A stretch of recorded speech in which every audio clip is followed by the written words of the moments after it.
Bonsoir mesdames et messieurs, merci de votre attention à cette session d'information sur A30 Télévision. Au sommaire, la République démocratique du Congo a l'honneur à l'Expo Dubaï 2020 aux Émirats Arabes Unis. La journée consacrée à la RDC a été officiellement lancée par le président de la République Félix Tshisekedi. Occasion pour lui de vanter les différents potentiels congolais dans plusieurs domaines. À Kinshasa, les députés nationaux ont adopté ce mardi le projet de calendrier de la session de mars. Une trentaine de matières seront examinées, parmi lesquelles les propositions de loi relatives aux réformes électorales. Accident sur Maïndombe, la 4x4 au bord duquel les députés provinciaux du Kwilu ont trouvé la mort a été repêchée de la rivière Maïndombe. C'est ce qu'annonce le gouverneur de la province du Kwilu. C'est tout pour le titre, place au développement. La République démocratique du Congo a l'honneur ce mardi 22 mars 2022 à l'Expo Dubaï 2020 aux Émirats Arabes Unis. Atterri à minuit à l'aéroport Al Maktoum de la ville émirati, le couple présidentiel a affolé les sols du parc des expositions dans la matinée de ce mardi pour le lancement officiel de la journée de la République démocratique du Congo à Expo Dubaï 2020. Sur place, le décor déjà planté et la communauté congolaise au rendez-vous.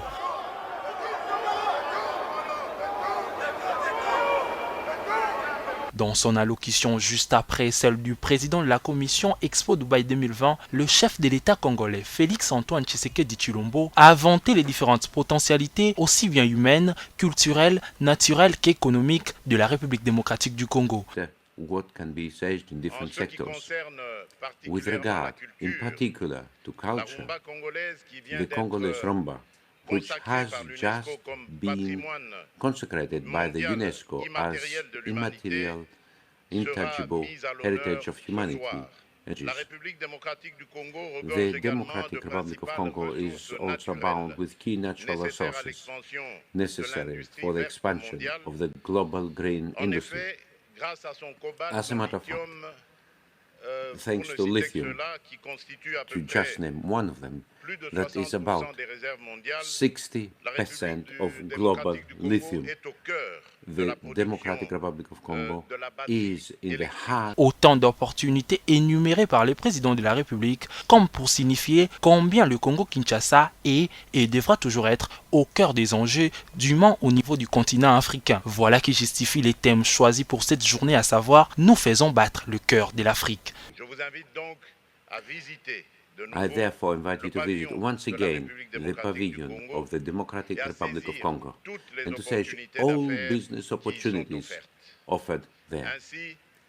Thus, I declare open the day of the Democratic Republic of Congo at the Expo 2020 Dubai. Long live between the United Arab Emirates and the friendship between United Arab Emirates and the Democratic Republic of Congo. Thank you. Au sein des stands, autant de potentialités du Congo-Kinshasa y sont exposées et la musique congolaise plus particulièrement est à l'honneur avec nombreuses têtes d'affiche. Congo, Congo Nemboka.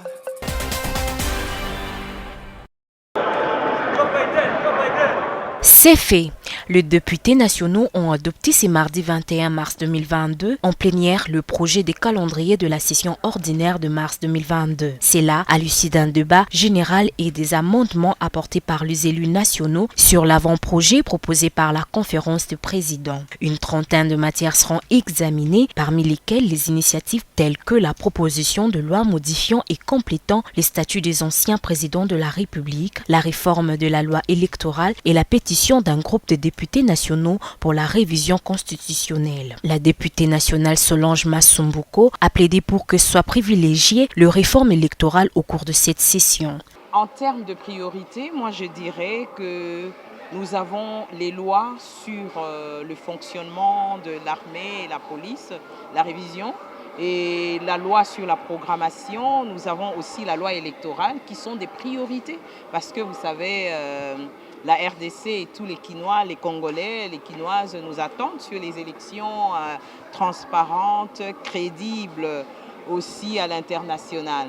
Le député PPRD René Bofaya souligne qu'il veillera pour que toutes les matières inscrites dans le présent calendrier soient examinées. Nous veillerons, nous jouerons notre rôle, notre mission pour que les matières inscrites à ce calendrier de cette session de mars, que nous puissions les adopter et que nous puissions épuiser ce calendrier. C'est une obligation et nous veillerons à ça et je pense que le président du bureau de l'Assemblée nationale prendra la mesure de ses responsabilités. Cependant, plusieurs élus ont déploré la non-inscription de leurs initiatives parlementaires dans le présent projet des calendriers de mars. Par ailleurs, le président de la Chambre basse du Parlement, Christophe Mbosso, a rassuré du fait que ces projets des calendriers restent ouverts pour d'autres propositions de loi des élus nationaux.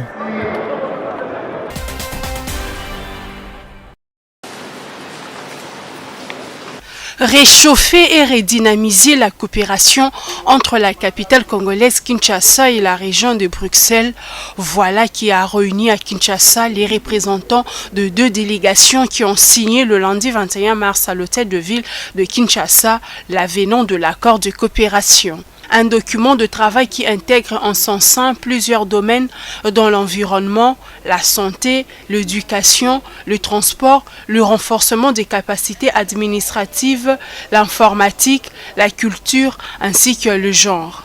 Jean-Tini Ngobila, gouverneur de la ville de Kinshasa, a salué la signature de cet avenant. Cette collaboration permet des échanges, des connaissances et d'expériences et la mise en place des programmes de renforcement de capacité qui apportent une plus-value au plus près des citoyens.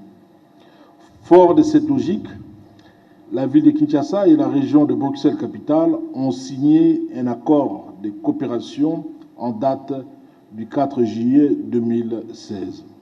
Cet accord, expression de la volonté commune de deux parties, vise à développer une coopération ciblée dans le domaine de l'environnement, des renforcements de capacités administratives et institutionnelles, de l'informatique, de la culture et du genre. Rudy Vervaux, ministre-président de la région de Bruxelles-Capitale, quant à lui souligne l'intérêt que sa région accorde à ce partenariat scellé en séjour, mais dont les bases remontent en 2016. Alors ces liens privilégiés entre la région bruxelloise et Kinshasa se sont, vous l'avez dit, matérialisés en 2016 par la signature d'un accord de coopération qui a mené à de nombreuses belles réalisations. Permettez-moi de citer les projets déjà mis en œuvre dans le cadre de l'appel à Projet Sud à l'initiative de Bruxelles International autour des thématiques de l'entrepreneuriat féminin ou encore de la création d'activités génératrices de revenus pour les familles précarisées. Certes, de taille modeste, ces projets ciblent tous un public vulnérable et ont pour but d'améliorer concrètement la vie des Quinois et des Quinoises. Au nombre des moments forts de cette cérémonie, la remise de cadeaux entre les deux parties, symbole d'une coopération posant un pas unissant les intérêts de deux entités.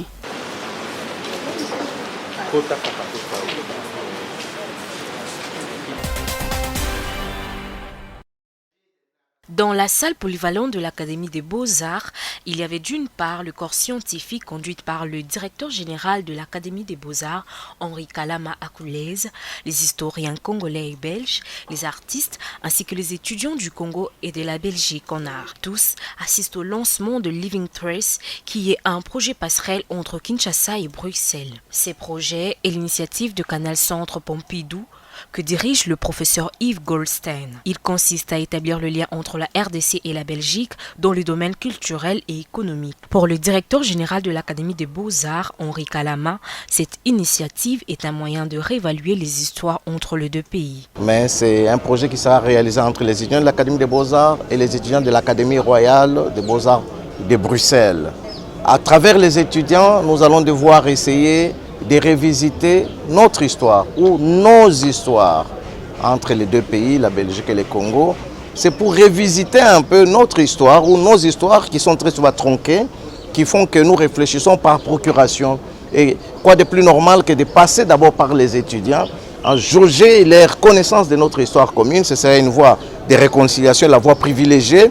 Et en deuxième lieu, faire intervenir les historiens et de Kinshasa et de Bruxelles pour rendre intelligible ou pour restituer dans les contextes les réalisations de ces étudiants artistes. Ces projets s'étalera sur une année, soit du 20 mars 2022 au 20 mars 2023.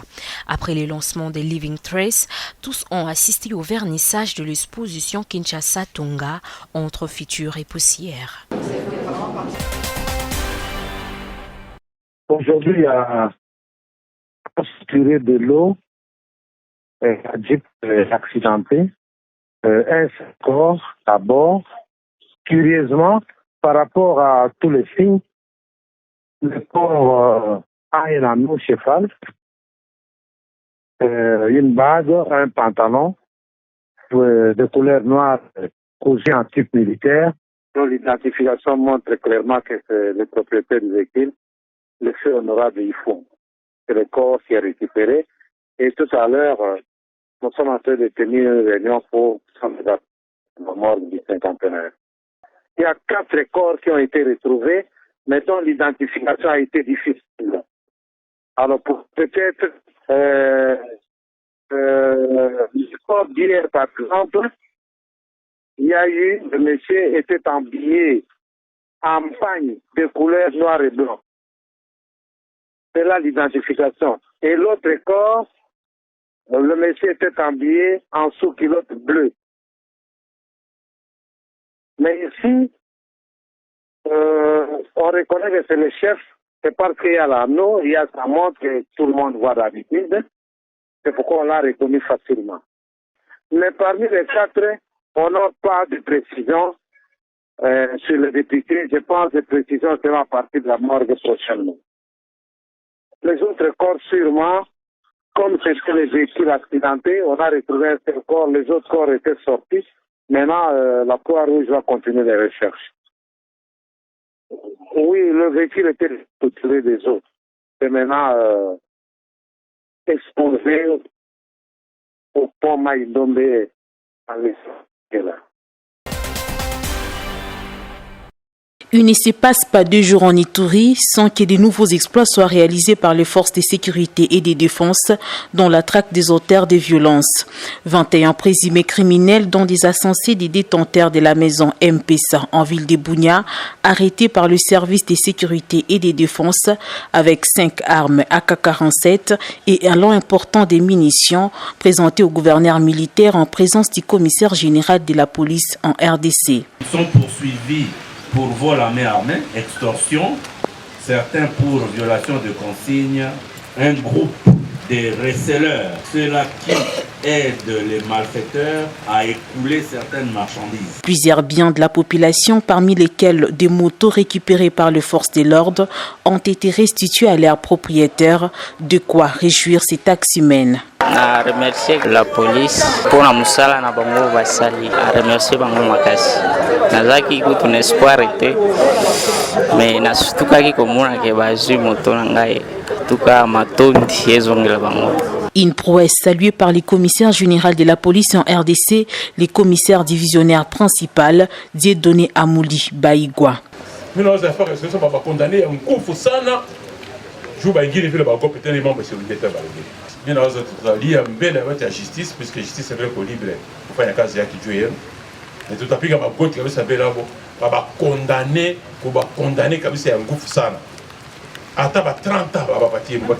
Pour rappel, 12 terroristes ADF ont été neutralisés par les forces armées le dimanche dernier lors de la conquête de 3 localités de la chefferie de Walese-Vonkoutou, dont ces rebelles et leurs supplétifs se servaient comme retranchement. Au cours du dernier conseil de ministres, le président de la République, Félix-Antoine Tshisekedi, a rappelé au gouvernement la nécessité de relancer les transports fluviaux. Un projet qui, selon le numéro 1 de la République, présenterait bien davantage d'opportunités à capitaliser. De son bureau de travail, l'analyste Al Kitenge, qui a déjà réfléchi sur le sujet, sont dits favorables. C'est une très grande initiative, mais c'est dommage qu'elle vienne du chef de l'État. Elle aurait bien pu venir du Premier ministre, elle aurait bien pu venir du ministre des Transports, et elle aurait bien pu venir des gouverneurs. Vous savez, ce qui choque le chef de l'État aujourd'hui, ce n'est pas le fait qu'il faille absolument faire le transport fluvial ou sur nos rivières. Ça, c'est d'une évidence notoire. Tout le monde le sait. Ce qui choque le chef de l'État, c'est le nombre d'accidents qu'il y a eu, de manière répétée, et sans que personne ne réagisse. À la fin, il se rend compte qu'il y a un problème, il faut qu'il réagisse. Et ce n'est pas normal. Le cri d'alarme du chef de l'État nous dit simplement que nous ne fonctionnons pas jusqu'en bas. Il y a un problème. Si lui est obligé d'intervenir sur ce genre de choses, c'est que les gens n'ont pas fait leur travail sur le chemin. Ces projets s'avèrent aussi bénéfiques pour la population rurale qui pourront ainsi plus facilement liquider leurs produits. La nourriture qui pourrit dans nos villages, dans nos milieux reculés, va finir en ville et les gens de la ville vont l'avoir à des prix acceptables. En contrepartie, les gens qui sont dans les milieux ruraux vont recevoir des revenus et ils peuvent être en mesure de s'organiser pour augmenter non seulement leur train de vie, mais également leur compétitivité et leur capacité de production supplémentaire. Il faut juste de l'intelligence sociale. Il faut juste qu'on arrive à comprendre que nous sommes un et un seul pays, un et un seul peuple. Il faut juste qu'on se rende compte qu'on n'a pas le droit d'aller voler les gens qui vivent dans les milieux ruraux et qu'il faut organiser l'information économique, mais également la logistique. La logistique est un point fondamental de toute performance économique. Le monde entier le sait. Rappelons par ailleurs que pour concrétiser ces projets, une synergie des ministères s'impose. Elle devra comprendre le ministère de Transport, Voies de Communication et Désenclavement, ainsi que le ministère de Finances pour l'élaboration d'un plan de relance. Le 22 mars de chaque année, c'est la Journée mondiale de l'eau. Instituée par l'Organisation des Nations Unies en 1993, cette journée met l'accent sur l'importance de l'eau douce et sensibilise en même temps à la situation des 2,2 milliards de personnes qui vivent sans accès à l'eau potable. Pour cette année 2022, le thème retenu est « Eau souterraine, rendre visible l'invisible ». Autrement, les eaux souterraines sont une ressource invisible dont l'impact est visible partout dans le monde. En RDC, l'eau constitue un véritable paradoxe, d'autant qu'elle est à la fois abondante et rare, source de bonheur et de malheur pour la population congolaise. Si le Congo-Kinshasa regorge plus de 50% des ressources d'eau douce d'Afrique, il affiche cependant un taux plutôt désolant de dessertes en eau potable. À en croire les statistiques des enquêtes diligentées par l'UNICEF et la RDC, 37 millions de Congolais, soit environ un Congolais sur deux, n'a pas accès à l'eau potable. Les conséquences de cette carence se manifestent par la diarrhée, la mortalité maternelle et infantile. Soit 3,5 millions d'enfants meurent avant de fêter leur 5e anniversaire. L'eau, c'est la vie du temps. Il y a urgence d'améliorer la situation.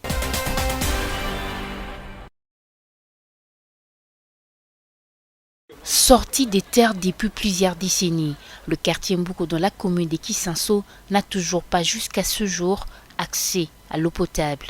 En ce 21e siècle, ici, les ménages ne doivent leur salut qu'à l'eau du forage et une initiative de la communauté des secours appuyée par l'Union européenne. Réside des oies ou ata et l'eau monte battu et zali mais ata litanga et bimakate. Ata litanga et bimakate. Ata litanga et bimakate. Yango tozo senga. Izine bazosala na Lukaya. Oyo président kene ko poser première pierre. Tango ekozala. Tango ekozala. Bakanisa pe quartier Mbouko la commune ya Kiseso. J'ai jamais vu d'autorité ici, genre venir voir le problème d'eau en fait. Ils doivent juste prendre leurs responsabilités, mettre l'eau à la disposition de la population parce que l'eau c'est la vie en fait. Le quartier Mbouko avec ses 28 avenues n'a jusque-là que 3 points d'eau. En quête de ces denrées rares, plusieurs ménages bravent la peur, en quittant très tôt leur lit pour aller puiser de l'eau.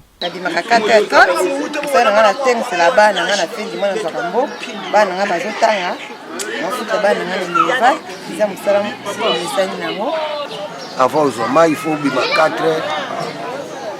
Moi j'avais dit 5 heures, 6 heures. Soit comme 6 heures, vous allez au mon côté.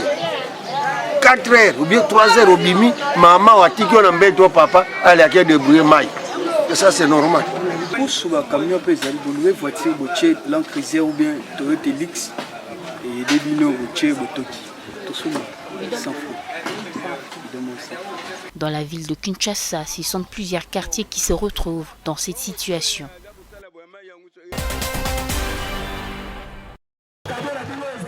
La ville de Kinshasa connaît une hausse des prix des premières nécessités depuis quelques semaines. Au marché Zikida où nous sommes passés, le constat est amer. Les prix ont sensiblement été revus à la hausse.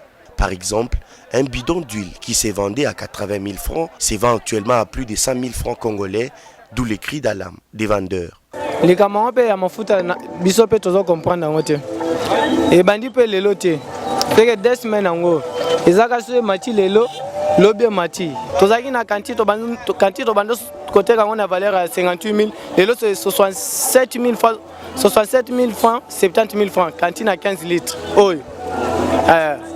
70 000 francs. 68 000 francs. Biso pe tozo comprendre te.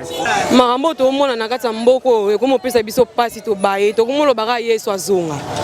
Po awa biso bato teka maliwa to ko kalisuti to fana ndaku to sa neni. Po litrage à huile 9 000. So sombi litrage à huile 9 000. O sombi de biloko eleki de 30 000. Yo zo bénéfice à combien?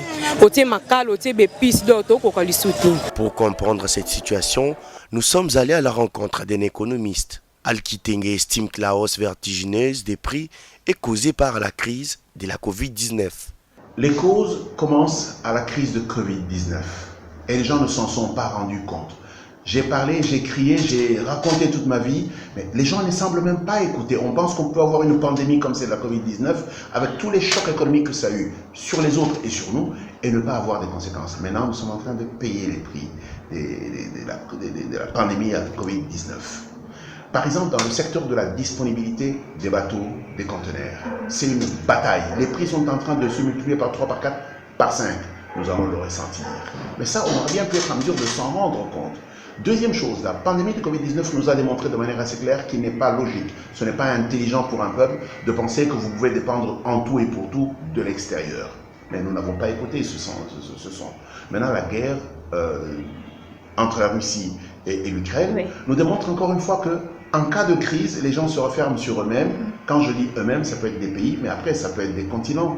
Et nous, en tant que continent africain, en tant que pays de la RDC, nous sommes la dernière des priorités. Et donc, du coup, dans la redistribution d'une denrée simple comme le blé, on s'aperçoit malheureusement que nous n'avons pas d'alternative immédiate. Pour remédier à cette situation, il propose de l'agriculture locale au lieu de tout importer. Mais les solutions, ce n'est pas pour aujourd'hui, c'est pour demain. Parce qu'aujourd'hui a été réglé par ce que nous avons fait hier. Il y a 3 choses qu'on peut faire sur le blé, par exemple. C'est substituer 30 à 40% de blé par la farine de manioc qui est un produit local. Il y a des pays comme le Nigeria qui utilisent déjà ça, le Ghana et un certain nombre de pays comme le Cameroun. Donc ça, c'est quelque chose qu'on peut faire immédiatement pour atténuer l'accroissement du prix des produits basés sur le blé. Okay. Deuxième chose, il est important qu'on reprenne la production du blé dans ce pays. On a produit du blé dans ce pays, on peut donc reprendre. Le Brésil produit son blé, beaucoup de pays d'Amérique latine produisent leur blé. L'Éthiopie produit son blé, ça veut dire qu'en fait nous pouvons produire notre blé si le blé constitue pour nous un produit stratégique. De la même manière, nous pouvons produire des engrais, et nous pouvons produire des engrais verts à base d'hydrogène. De la même manière, nous pouvons être en mesure ici de produire du maïs, du sorgho, du millet pour être en mesure de substituer les besoins importés. Il est important qu'on commence à mettre en place une stratégie de construction de l'économie locale. C'est comme ça que tous les pays deviennent résistants et résilients. Entre-temps, à l'Assemblée nationale, plus de 70 députés ont signé la motion de défiance contre les ministres de l'économie nationale. Le 20 mars de chaque année, le monde entier célèbre la journée de la santé bucco-dentaire. Elle a été créée pour attirer l'attention du grand public sur l'hygiène bucco-dentaire, mais aussi insister pour une visite annuelle chez un dentiste. Le docteur Hervé Yaoné est dentiste depuis plusieurs années. Il explique les différentes maladies relatives à la bouche. Mais la santé bucco-dentaire parle du bien-être de l'homme dans la bouche. Des maladies les plus fréquentes que nous rencontrons dans la bouche, la carie dentaire, que tout le monde connaît. Et puis, je vais ajouter une autre maladie qui touche les gencives, qu'on appelle les gingivites. Ce sont les 2 grandes maladies qu'on trouve principalement au niveau de la bouche, mais il y en a d'autres. Chaque maladie liée à la bouche a différentes causes et le traitement approprié diffère aussi d'un cas à un autre. Le traitement dépend aussi de l'étape de la carie. Donc, si vous avez une carie débutante, on fait un traitement conservateur. Un traitement conservateur qui ne va pas jusqu'à dévitaliser la dent, comme vous dites. Donc on enlève les tissus carriés et puis on bouche. Généralement les gens parlent de plombage. Alors si la maladie avance, le traitement reste conservateur, mais on va enlever ce qui a les nerfs et les vaisseaux, ce qu'on appelle généralement une dévitalisation. Mais si la maladie avance tellement qu'on ne peut pas récupérer la dent, c'est là qu'on parle d'extraction. Ça c'est pour la carie. Et pour les gencives, le traitement aussi varie en fonction de l'étape de la maladie. Cependant, le docteur Hervé Yaoné ne conseille pas le recours à la médecine traditionnelle qui soulage la maladie mais n'apporte pas totalement guérison. Laisser une maladie progresser sans douleur. Parce que la douleur, il faut dire que voilà, la maladie a atteint tel niveau et le corps répond. Et quand ça progresse sans douleur, et généralement ces gens-là reviennent avec de très fortes complications de la carie dentaire. Se brosser les dents après chaque repas est vivement recommandé, souligne le dentiste Hervé Yaoné. Molasso et Être, tels sont les titres des 2 courts-métrages réalisés par 10 jeunes femmes congolaises. Elles sont toutes cinéastes, basées à Kinshasa, Goma et Bukavu. Ces 2 vidéos ont été projetées en première ce lundi 22 mars 2022 à la résidence de l'ambassadeur des États-Unis en RDC. Dans leur démarche descriptive, les auteurs de ces 2 courts-métrages tiennent à donner un aperçu de l'intérieur des réalités vécues dans le monde de la prostitution. Tâche très loin d'être facile, même si défi remporté pour ces réalisatrices. Les difficultés sont telles que pour le premier film, il y avait d'abord les sujets que nous devons suivre qui avaient refusé d'exposer son visage vu le boulot en fait qu'elle fait. Pour elle, elle considère que c'est un boulot. Ce sont parmi les difficultés que nous avons rencontrées. Mais il y a d'autres difficultés pour les femmes, surtout quand la femme est mariée. C'est difficile de sortir la nuit, travailler et il y a ça que nous rencontrons comme difficulté. D'autres difficultés sont communes en tout cas. Il y a un monde où les femmes vendent leur corps et il ne faut pas les juger, connaître pourquoi elles le font en fait. Je suis dans une démarche purement descriptive. Ils sont humains, ils ont un monde à eux, chercher à connaître le monde avant de les juger. Parce qu'ils ont des raisons qui ont poussé à ce qu'elles se donnent à ces métiers. Ce court-métrage réalisé sur la prostitution est une façon d'interpeller la femme à ne pas aimer la voie de la facilité. Le conseil que moi j'aime toujours partager avec les femmes, c'est qu'on n'a rien à attendre. On doit partir de ce qu'on a. Et la force de tout un chacun réside dans son unicité. Dieu a fait que chacune de nous soit unique en son genre. Donc, on peut découvrir un talent qu'on a, on peut découvrir ce qu'on sait faire, commencer et avancer, s'en sortir. En fait, vendre le sexe, c'est juste, c'est banaliser, se mettre trop bas. Il n'y a pas que ça comme boulot à faire. Pendant 3 semaines, ce groupe de cinéastes a participé au programme virtuel des envoyés artistiques du département d'État américain, un programme focalisé sur l'autonomisation de la femme dans le cadre du mois de mars. Bon, nous, de la côté de l'ambassade des États-Unis à Kinshasa, nous voudrons toujours promouvoir l'égalité des genres. Et le mois de mars, qui est le mois qu'on reconnaît l'histoire des femmes, on a choisi cette année de faire un training avec des femmes qui sont dans les films, les cinéastes, et pour soutenir l'art congolais, mais ça signifie que dans ce cas, les films. Et on peut voir ça qu'ils ont produit, qui sera dans le festival de films ici à Kinshasa. Les 2 courts-métrages seront projetés également au festival Thinking de Kinshasa au mois de juillet de l'année en cours.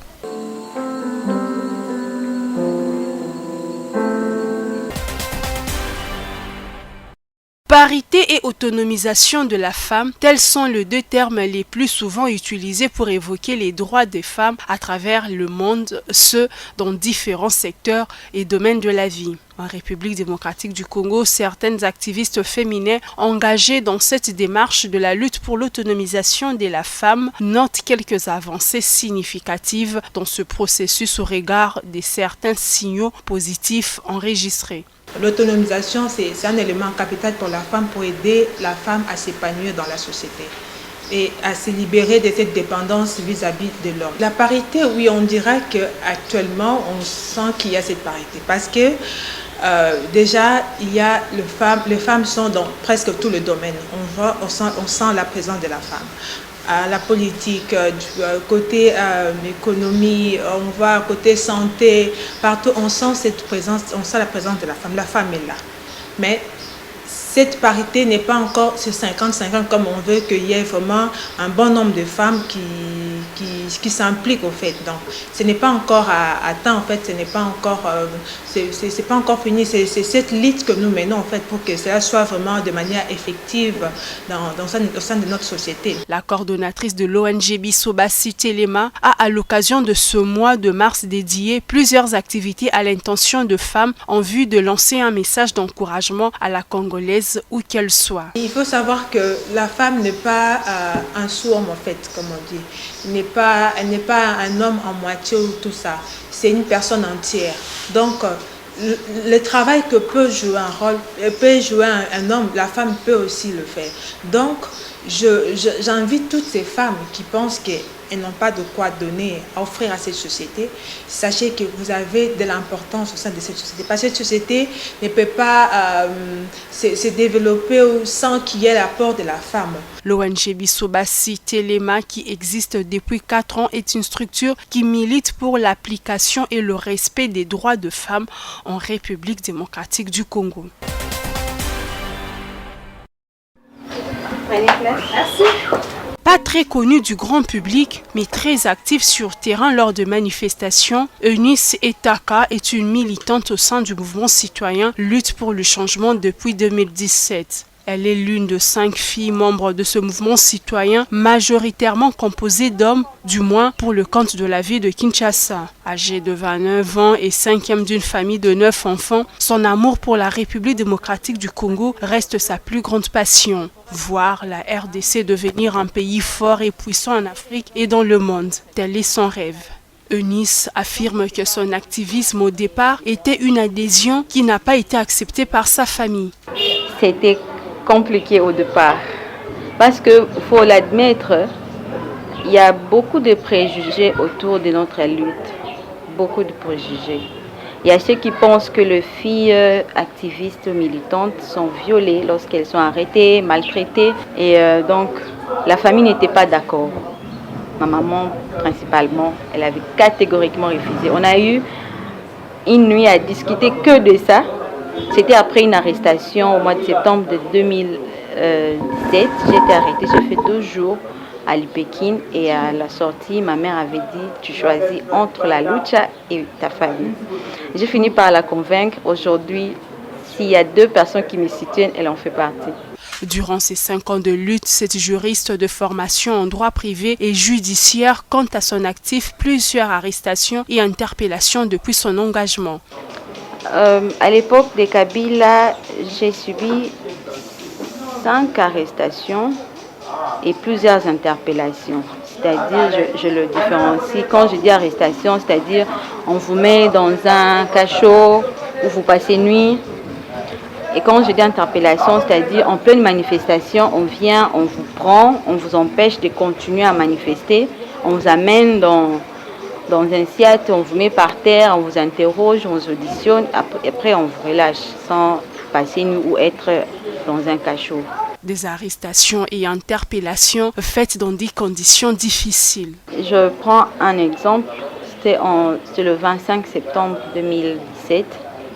On nous avait arrêtés, il y avait à l'Ipékin, il y avait une chambre, disons, un local pour les femmes qui était au-dessus, et puis les hommes, et sur le couloir, il y avait au fond un local pour les hommes également.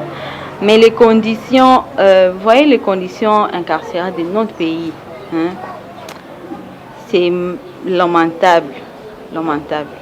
D'abord, l'hygiène pose problème.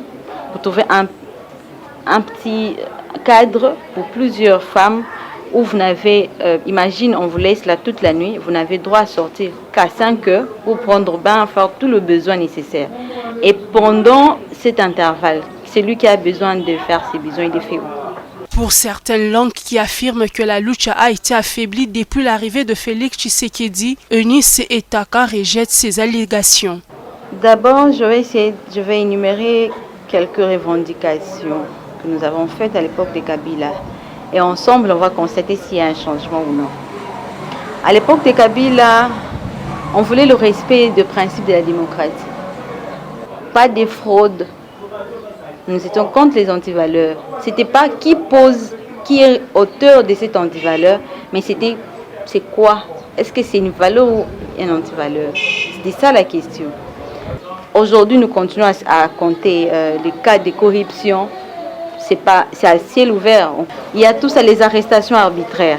Il y a nos camarades des Béni qui sont aujourd'hui détenus en prison. Ça fait plus de 3 mois. Pourquoi? Simplement parce qu'ils ont manifesté pacifiquement pour exiger la sécurité. Exiger aux autorités de les sécuriser. C'est juste pour ça. Et ils sont emprisonnés pendant 3 mois. Est-ce qu'il y a changement?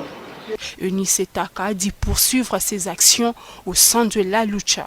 J'espère que ça ne sera pas la dernière fois.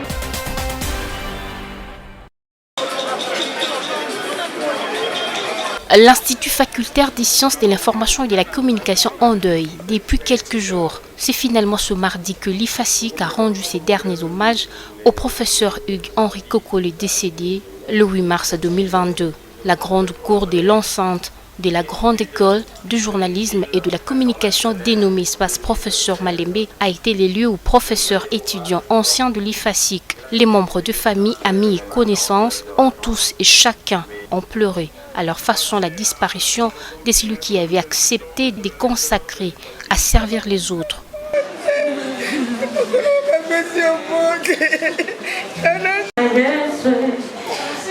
Regrets, larmes et émotions étaient au rendez-vous.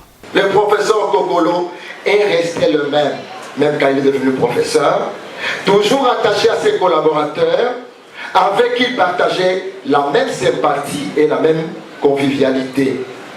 Pour nous donc, c'est une lourde perte, non seulement sur le plan scientifique, mais surtout sur le plan humain.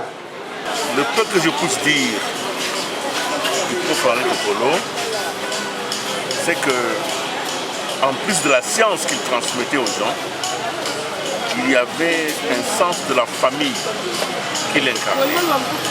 Au point que, professeur devenu, nous avons continué à l'appeler Yann.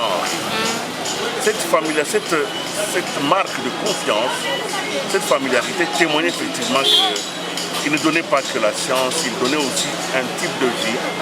C'était vraiment le roi de la grande simplicité. Pour moi, c'était un homme simple parce qu'il était grand.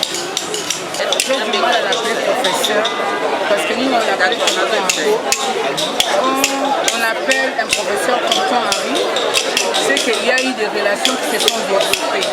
On l'a connu d'abord comme professeur, mais plus comme un encadreur, parce qu'il était là. Comme à l'IFASIC, comme on a étudié, il n'y avait pas vraiment beaucoup d'étudiants et c'était facile de connaître chaque étudiant. Et lui, il avait cette facilité-là de connaître chaque étudiant et de l'orienter par rapport à ses faiblesses, par rapport à ses atouts aussi. Donc je garde de très bons souvenirs. Au-delà d'être mon encadrant, c'est aussi un grand ami de la famille Maboua. Alors nous sommes là avec la famille et les collègues. Vraiment, je salue la grandeur et l'intelligence de ce grand monsieur qui vient de... Ainsi s'en va Henri Kokolo qui fut enseignant à l'université Belcampus, IFASIC ainsi que l'université Salluste William Booth. Henri Kokolo dans son parcours a été aussi directeur général de l'OGFREM.